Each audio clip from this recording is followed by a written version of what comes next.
Kyle, anak, uuwi yung mga kapatid mo. Talaga, Nay? Tagal kong hinintay ito. Grabe, akala ko nakalimutan na nila tayo kasi successful na sila eh. Miss ko na sila. Tagal na din nung last na pumunta sila dito. O sige na anak, hintayin mo sila sa labas ha. Maghahanda lang ako ng kakainin natin mamaya.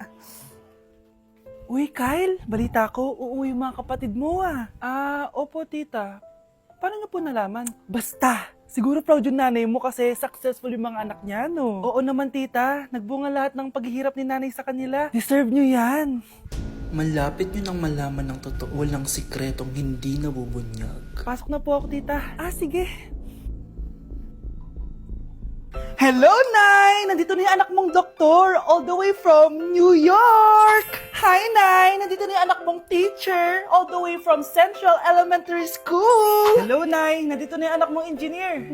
Naiyak naman ako. Nakumpleto din kayo magkakapatid. Sana nakikita to ng tatay niyo. Masaya ako na nandito kayo, ate, kuya.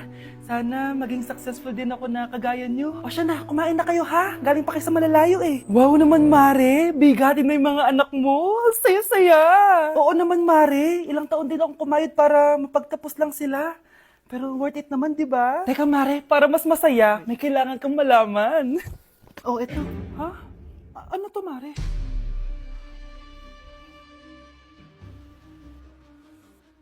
Nay, bakit po? Mga sinungaling kayo? Paano niyo nagawa sa akin to, ha?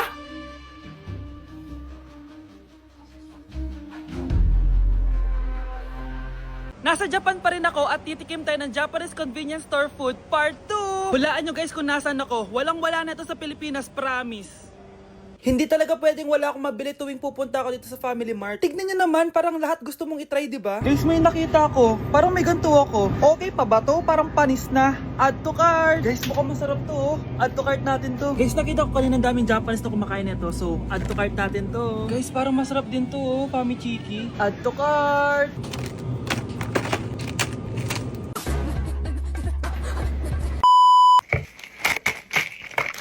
Tikman na natin! Una natin titikman na itong mukhang baya. Bakit kaya ganito kulay niya? Ito yung amoy niya, amoy mani. Unang kagat. Masarap siya pero lasa siyang mani. Masarap siya. Sarap siya. 7 out of 10 to. Next natin tong Famichiki. Tignan nyo guys, grabe. Walang buto to ah. The best! Pupunta talaga ako ng Japan para lang dito. Buhay ko out of 10 to guys. Next, mag-drinks muna tayo. Sarap.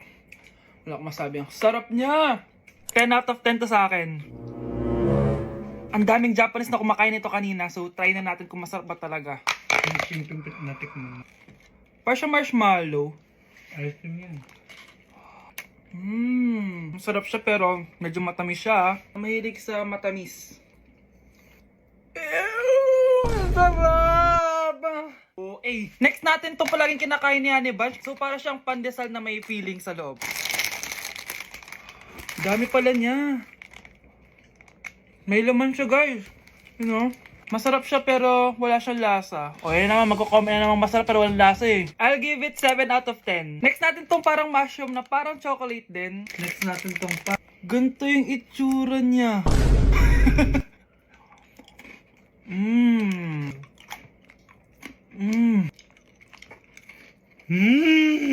Okay talaga. Masarap to guys, 9 out of 10. Okay guys, last natin tong soy sauce flavored moisturized crackers. So lasa siyang toyo. Tikman na natin.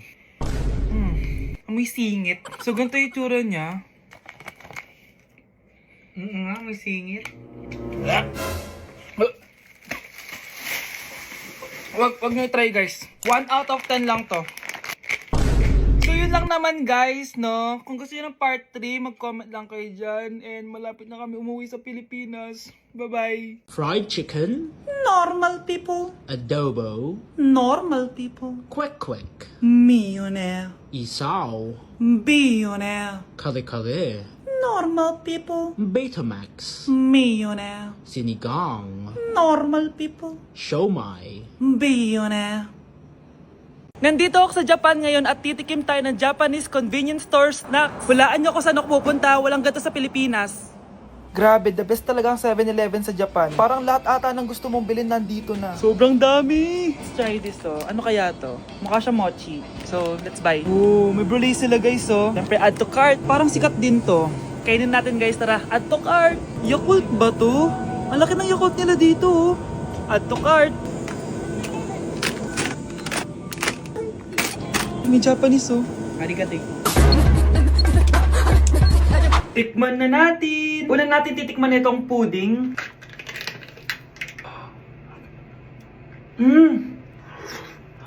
Lasa siyang lotion. Lasang lotion na! I'll give it 6 out of 10. Next, chips na lasang spinach pizza. Parang maanghang siya. Kalasa nga, guys. Sarap. 7 out of 10 to. Yung kamay. Sa mga drinks naman, so first, ito. Alam niyo yung sa Kmart, yung banana na nalagay ko dyan. Ganun yung lasa niya, pero hindi masyadong matamis. So, 7 out of 10. Favorite. Next, ito guys, super cute na ito, kaya kinuha ko. So, parang siyang mochi. Pero di ko alam kung ito, wala kasi siyang English subtitle. Ang cute niya! Tapos amoy sabon. Alam mo yung Kojic, ganun. Ganun yung amoy niya. So, ito yung itsura niya. Candy ata to eh. Para kang ngumunguya ng sabon. 3 out of 10 ka lang, be. Okay, next, itong Pringles na lasang chicken barbecue. Ba't may ganun? Amoy na natin. Amoy biryani. Actually, masarap siya. Alam mo yung biryani na chicken, ganun yung lasa niya, pero Pringles. 7.5 out of 10 to. Next, itong Jollibee na parang sweet potato. Ano natin? Mukha talaga siyang fries. Ayan. Parang nanak malasahan sa lahat ng mga kinain ko. Masarap siya, pero wala siyang lasa. Go. Gagan. 5 out of 10. Hindi ko siya bibilin ulit. Next is yung dessert natin, tong brulee. Brulee? Ayan, ayan yung tsura niya, guys. And alam ko, binabasag to. Yun, o. Ayan. Oh, ayun, o. Ang tamis masyado. Tamis. Ano? Favorite niya to eh. Okay, last natin is yung Yakult. Lasang Yakult. Na mas marami lang. So yun lang naman. Kung gusto nyo ng part 2, mag-rate pa ako ng ibang Japanese food dito. So comment lang kayo sa baba. Bes, bakit ka absent kahapon? May pinuntahan kasi ako, Bes. Ano yan? Ba't mo tinatakpan yung bibig mo? Mabaho ba yung hininga mo? Ano kasi Hala, naka-braces na si Scarlett! Kaya siguro absent siya kahapon. Bes, magkano yung braces mo? Di ba mahal yan? Rich kid ka siguro. 5K lang to. Pero naka-promo kasi sila, kaya 3K na lang. Ako na rin nag-change ng rubber kasi kamahal man. Nandito ba si Scarlett? Present po, ma'am. Anong present? Ayusin mo nga magsalita. Sorry ma'am, di po kasi ako makapagsalita na maayos. Masyakit po kasi yung braces ko. Ay wow, kala mo talaga. Anong ginagawa niya? Over naman sa pakita ng brace? Bes, ano yan? Ba't ganyan ka mag-tiktok? Siyempre para makita ng mga friends ko na may braces na ako. Ganon? Tsaka para ma-ROI ko na din to, no? Sige, Bes. Ang fresh ko today. Anak, sali mo naman ako dyan sa selfie mo. Sige na, tara. 1, 2, 3. Ayan! Oh, sige na anak, magluluto na ako ha. Ba't wala si nanay dito? Bes, sira na ata tong phone ko. Bago lang yan, nangyari. Nag-selfie kasi kami ni nanay pero sa picture, ako lang yung nandun. Ha? Posible ba yun? Yun na nga eh. Try mo kaya picture nanay mo na mag-isa lang siya.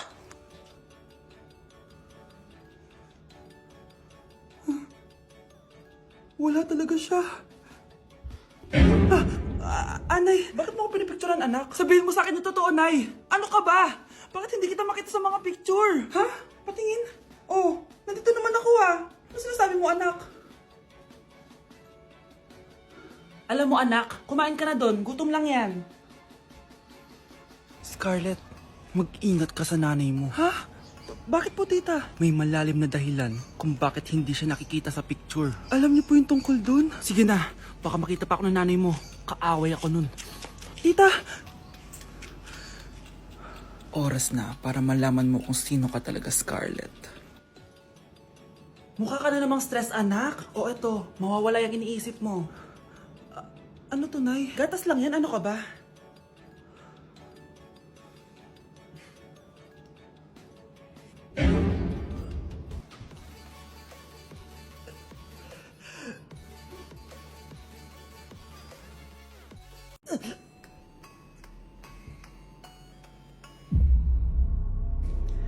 ka na din katulad ko, anak. Anong ginawa mo sa akin, Nay?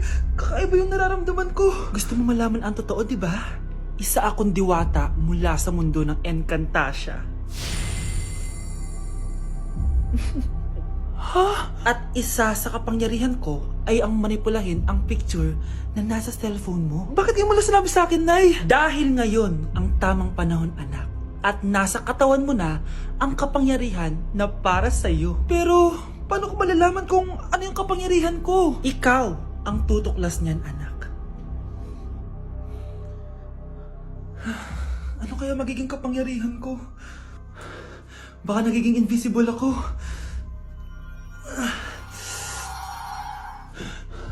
Hindi ako nawala. Baka kaya ko magpalutang ng gamit.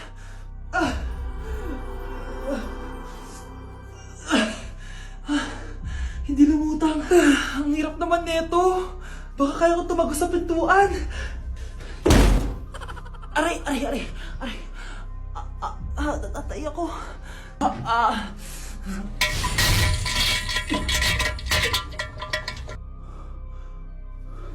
Ano yun?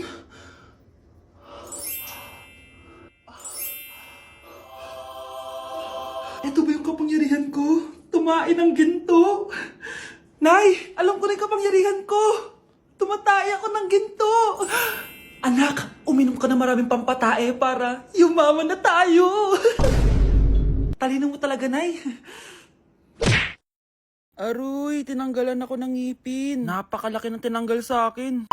Hello guys, kung napapansin nyo, naka-brace na naman ako. Ilang araw din ako di makakain na maayos dahil sobrang sakit niya guys. So bakit nga ba ako nagpa-brace ulit? Fun fact lang guys, 6 years na ako naka-brace before. Pero di pa rin na-address yung issue sa ngipin ko. Kung makikita nyo sa picture guys, medyo palabas or flared yung ngipin ko. Kaya naman nag-decide na ako na magpa-brace ulit. Sabi din ng dentist ko, kailangan daw tanggalin yung 4 na premolars ko para daw pumasok yung mga ngipin ko. Kaya ngayong araw, tatanggalin yung mga premolars ko. Bago pala ako pumunta ng dentist, kumain na muna ako kasi alam ko di ako makakain mamaya. Buti na lang talaga masarap ang ulam at nakakain talaga ako na madami. Medyo kinakabahan nga ako kasi ngayon na lang ulit ako mabubunutan ng ngipin. Yung last bunot ko ata nung bata pa ako. Dahil tulog pa si Honey Bunch, di ko na siya gigisingin. Ako na lang mag-isa pupunta sa dentist. Good luck na lang talaga sa akin mamaya. So ayan, kinakausap na ako ni Doc. Sabi niya wala daw ako mararamdaman na sakit kasi may anesthesia naman daw na ilalagay. Ito pala yung x-ray ng mga ngipin ko. So yung may black dot dyan, yun yung mga tatanggalin. Kung makikita nyo din, impacted din yung wisdom tooth ko. So ipapatanggal ko din yan soon. Ito na guys, last look na buo ang ngipin ko. Kasi mamaya bungal na ako. Ayan guys, nilalagay na ni Doc yung naming cream para kapag in-inject na ako ng anesthesia, wala na ako maramdaman. Dito sa part na to, di ko na ma-feel yung bunganga ko. At thank you Lord talaga, hindi siya masakit. Parang hinihila lang yung ngipin mo ganun. Charan! Tapos na, medyo nahirapan si Doc ha. Paano di mahirapan? Sobrang laki ng kinukuha. Rate ko yung pain niya, siguro 3 out of 10 lang. Pero alam ko mamaya pa to sasakit pag wala na yung anesthesia. Sabi ko din kay Doc kung pwede ko bang itago yung ngipin ko, ilalagay ko lang sa ilalim ng unan. Eto na guys, ang itsura ng ngipin ko ngayon. Bungal ira na. Dalawa lang pala muna binunot ni Doc kasi next week daw yung dalawa pa. So yun lang naman guys, bye!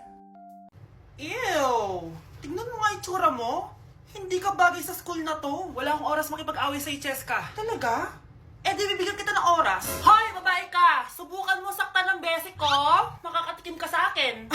Look who's here. Ang BFF niyang squatter. Anong sabi mo? Aray! Huwag mo akong angasan, be. Baka gusto mo mabura yung mukha mo. Hoy, Patricia, tama na yan. Awayin mo pa tong basic ko, hindi lang yung matitikman mo sa akin. Walang iya kayo, ipapag-guidance ko kayo. Lagot kayo sa tatay ko. Go lang, be. Papuntahin mo dito yung tatay mong korap. Pag-meet and greet kami. Hindi pa ako tapos sa inyo.